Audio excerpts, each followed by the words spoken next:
Raramente um paciente com câncer morre especificamente pela doença em si. A maioria das mortes em hospitais hoje ocorre por complicações que não são divulgadas abertamente, por isso o diagnóstico precoce é crucial. Quando o diagnóstico é feito cedo, os sintomas iniciais são mais fáceis de gerir. No caso do câncer, por exemplo, se a massa tumoral é pequena, a cirurgia é mais simples e os medicamentos conseguem penetrar melhor no tumor para o tratamento.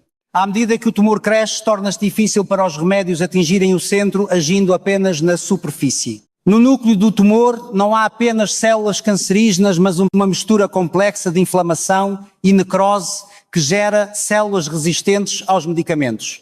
Assim, tanto a quimioterapia quanto a imunoterapia são muito mais eficazes quando o câncer ainda é pequeno. O estágio 1 geralmente é assintomático. Os sintomas costumam surgir nos estágios 2 ou 3, manifestando-se como falta de energia e fadiga extrema. Isso ocorre porque os gânglios linfáticos estão conectados aos vasos sanguíneos e, quando bloqueados, prejudicam a circulação, dificultando a absorção de nutrientes, a digestão e o armazenamento de energia no fígado. Portanto, o sintoma mais comum é o cansaço. Pessoas com mais de 40 anos devem sempre considerar a possibilidade de câncer ao sentirem fadiga persistente. Contudo, muitas pessoas trabalham demais e sofrem muito estresse mental, atribuindo a perda de peso ou o cansaço apenas ao excesso de trabalho ou falta de sono. Como tendemos a julgar nossa situação pelo lado positivo, muitos acabam recebendo o diagnóstico tarde demais. Com o diagnóstico precoce, a cirurgia é recomendada. Atualmente, a tecnologia de imagem é tão avançada que permite calcular tudo com precisão para realizar a cirurgia robótica. A cirurgia robótica utiliza instrumentos finos como pinças. Embora essa tecnologia tenha começado nos Estados Unidos hoje, médicos americanos vêm realizar treinamentos na Coreia, pois os cirurgiões de lá são extremamente rápidos. O que levaria 3 horas, eles fazem em 1 hora, resultando em menos efeitos colaterais e melhores resultados. A habilidade é manual excepcional. Ainda há quem pergunte se não seria melhor buscar tratamento nos Estados Unidos, mas eu digo que não há necessidade alguma. O problema dos cânceres ruins agressivos é o diagnóstico tardio. Cânceres do sistema digestivo como esôfago, estômago, fígado, pâncreas, vias biliares, cólon, reto e bexiga desenvolvem-se dentro do abdômen. Os sintomas só aparecem quando crescem o suficiente para pressionar órgãos vizinhos, vasos sanguíneos ou nervos, ou para obstruir passagens. Por isso, a chance de cirurgia quando os sintomas aparecem é de apenas 10%, o que é muito baixo. Às vezes, mesmo querendo operar, o diagnóstico tardio impede ou opta-se por fazer quimioterapia por 3 a 6 meses antes da cirurgia para atingir células invisíveis ao redor do tumor. Existem cerca de 25 órgãos principais e cerca de 20 tipos de câncer para cada um, totalizando uns 500 tipos. Antigamente a biópsia apenas identificava o tipo de tumor, mas hoje realizamos testes genéticos rigorosos para saber se o câncer é fundamentalmente bom ou ruim, com base em suas mutações. Um câncer ruim pode piorar se operado precocemente, pois a cirurgia é um grande estímulo. É como uma ferida na mão que piora se você ficar coçando. A cirurgia remove apenas o que é visível, mas as células cancerígenas são invisíveis a olho nu até formarem uma massa. Em um tumor de 1 centímetro, existem pelo menos 100 bilhões de células cancerígenas que não ficam paradas. Elas se movem pelos gânglios linfáticos e circulam pelo corpo. No entanto, elas tendem a proliferar em sua casa original mama, na mama, pulmão, no pulmão. Antigamente achava-se que removendo o tumor original a cura viria, mas logo se percebia metástase nos ossos, fígado ou cérebro. As células que circulam criam uma segunda casa em outro lugar. O Dr. João Silva e outros especialistas renomados focam no tratamento medicamentoso porque o câncer é uma doença sistémica e genética. Logo, o tratamento medicamentoso é o tratamento fundamental. Se o teste genético mostra que é um câncer ruim, não operamos de imediato. Usamos tratamento sistémico, quimioterapia ou imunoterapia para enfraquecer ou matar as células circulantes, removendo apenas a massa restante depois. Já os cânceres bons são os hormonais, tireoide, próstata, mama, útero, ovário. Eles geralmente não são tão agressivos, circulam menos e crescem devagar. Pacientes e famílias devem saber que os efeitos colaterais variam muito. Alguns sofrem muito, outros pouco e alguns nada, e é impossível prever isso sem tentar o tratamento. O estágio 4, quando atinge os ossos, é considerado o estágio terminal, mas hoje em dia essa classificação antiga importa menos. Como as células invisíveis circulam, o tratamento é o mesmo para o estágio 1 ou 4 matar as células por todo o corpo. Não há motivo para desespero ao receber um diagnóstico de estágio terminal, pois o tratamento é o mesmo. É raro um paciente morrer de câncer, a maioria morre de infecções como pneumonia. Isso porque a quimioterapia destrói a mucosa gastrointestinal, que é a parte mais sensível do corpo. Se a mucosa é danificada, não há absorção de nutrientes. Além disso, o uso excessivo de antibióticos é um problema. Eles matam as bactérias boas do intestino. O corpo tem cerca de 10 trilhões de células, mas o intestino abriga 10 a 20 vezes mais bactérias, 100 a 200 trilhões. Metade são boas lactobacilos e a outra metade são ruins, mantendo um equilíbrio. Estresse ou antibióticos aumentam a acidez estomacal, matando as bactérias boas e permitindo que as ruins escapem para o pulmão, causando pneumonia. Quando essas bactérias saem do intestino, elas sofrem mutações para sobreviver no novo ambiente, tornando-se o que chamamos de superbactérias resistentes a medicamentos. É fundamental cuidar do intestino. Se o intestino está mal, os pensamentos tornam-se negativos. O intestino e o cérebro estão conectados por nervos.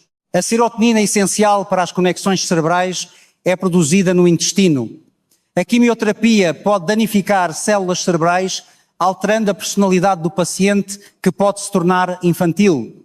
A partir dos 60 anos, o lobo frontal começa a atrofiar. Se o lobo frontal é danificado, perde-se o julgamento racional, tornando a pessoa emocional, teimosa e infantil. Famílias sofrem ao não entender essa mudança. O conselho é: não pressione o paciente a comer ou beber se ele estiver resistente. Deixe a comida lá e ele acabará comendo sozinho se não se sentir pressionado. O cérebro e os músculos ficam mais saudáveis quanto mais são usados, ao contrário de órgãos como o pulmão, coração e estômago, que se desgastam com o uso. Pacientes que ficam deitados sem se mover morrem mais rápido. É preciso exercitar o corpo e a mente, ler livros e ouvir música. Muitos pacientes ficam tão preocupados com a reincidência que param de viver. Nos países ocidentais, as pessoas continuam trabalhando e mantendo a vida social durante o tratamento. Esconder a doença é um erro. Quando se compartilha a situação, amigos podem ajudar, orar e trazer alimentos que o paciente gosta. Já pacientes muito idosos ou com doenças vasculares crónicas podem não suportar a quimioterapia forte. Para eles recomendamos imunoterapia ou tratamentos de suporte com menos efeitos colaterais. O tratamento não se resume a remédios e cirurgia. Os médicos cuidam do corpo, mas a família cuida da alma e da mente do paciente. Se o paciente sente que não tem forças, deve comer e beber o que lhe der energia para fortalecer o corpo.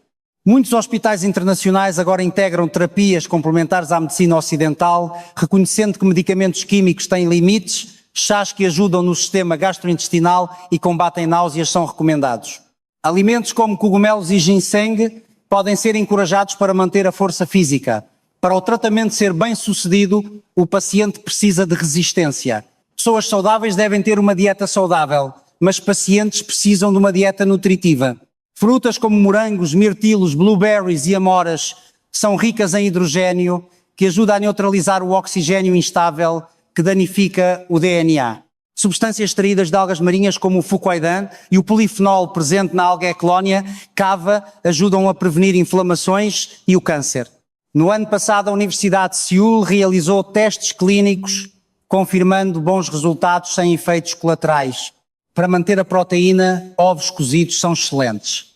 Se for difícil comer puro, pode-se envolver em folhas de alga nori, que também é uma ótima proteína vegetal.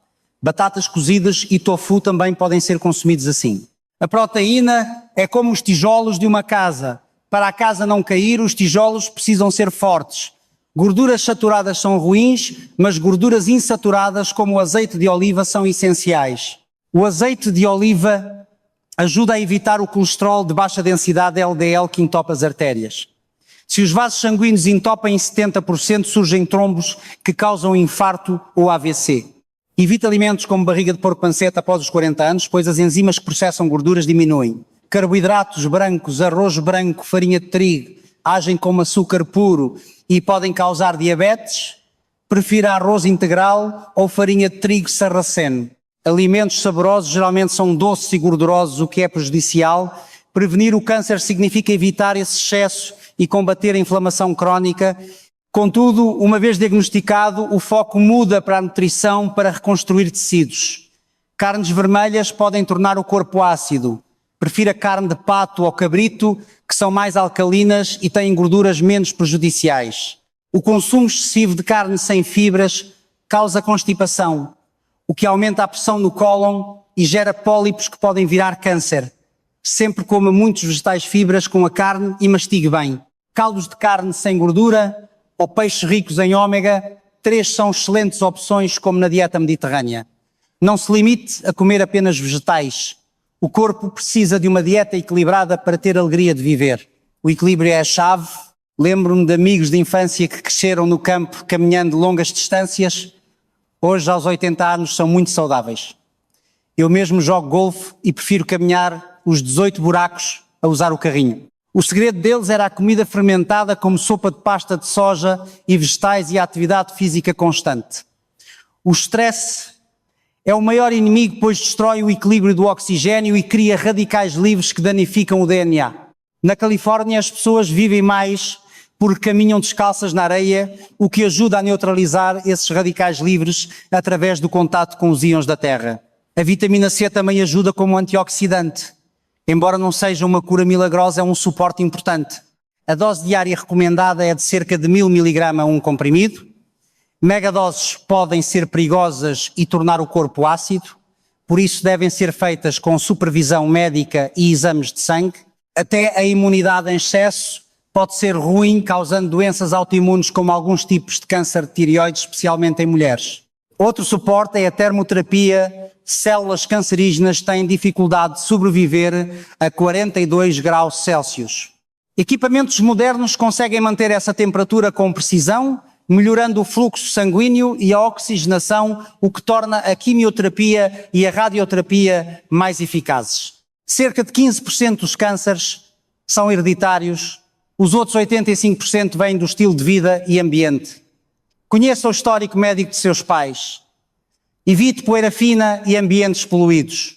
O tabagismo é devastador, o fumante passivo sofre tanto quanto o ativo, o cigarro causa inflamação não só no pulmão, mas no coração, língua, esôfago e próstata. O álcool deve ser limitado a uma taça para fins de circulação. O cigarro, nem uma unidade é aceitável. Nosso objetivo atual é gerir o câncer como uma doença crónica, como diabetes ou hipertensão. Com os tratamentos atuais é possível viver a vida toda gerenciando a doença. O estado mental é vital. O Day-Dolphin, um termo para hormónios da felicidade, pode ser 1000 vezes mais potente que a endorfina e surge em pessoas com forte determinação mental. No Hospital MD Anderson, o mais famoso do mundo, vemos que a diferença entre os pacientes que se recuperam e os que não estão no pensamento positivo. Pacientes ocidentais costumam encarar o diagnóstico de forma mais prática, enquanto outros entram em desespero profundo. O dinheiro não compra a cura, a aceitação e a vontade de lutar são fundamentais. Se o teste médico diz que um novo remédio funciona para apenas 1% das pessoas, os otimistas celebram dizendo eu serei esse 1% enquanto os pessimistas desistem. O tratamento exige manter a força física, coma bem, beba suplementos proteicos como o Ensure ou similares misturados com gergelim para o sabor e durma bem. A preocupação excessiva impede a digestão e o sono. Warren Buffett, aos 90 anos, diz que come o que gosta com moderação e mantém a mente alegre. Exercite-se para regenerar células cerebrais no hipocampo. Lembre-se, o médico cuida do corpo, mas você e sua família cuidam da alma. Se você tiver um propósito, viver para ajudar os outros, ou concluir um objetivo seu, o corpo se fortalecerá para vencer a doença,